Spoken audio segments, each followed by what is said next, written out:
Donc Jérôme Guedj, député de l'Essonne. Alors, que vous dire? On est dans une impasse qui est la résultante de la dissolution voulue par le président de la République et de son incapacité à en tirer les conséquences.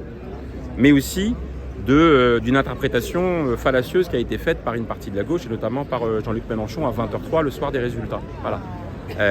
Les Français ont indiqué qu'ils donnaient une préférence à la gauche pour exercer les responsabilités. Il n'aura pas donné une majorité, donc ça ne peut pas être le programme à lui tout seul du nouveau Front populaire. Par contre, il faut partir de ces propositions-là pour construire des compromis. Et le fait qu'Emmanuel Macron n'ait pas entendu ça, en disant il y a une candidate, Lucie Castet, je lui confie le soin de construire un discours de politique générale et après on vérifie si elle a réussi à construire ses compromis. Le fait de même pas avoir ce bon sens institutionnel, c'est ça qui accentue l'impasse dans laquelle moi je continue à penser.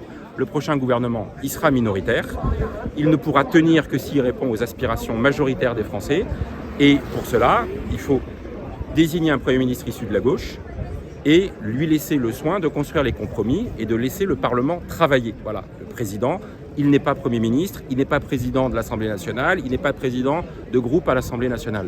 Donc à un moment donné, il faut respecter aussi la logique institutionnelle et la signification politique des résultats du 7 juillet.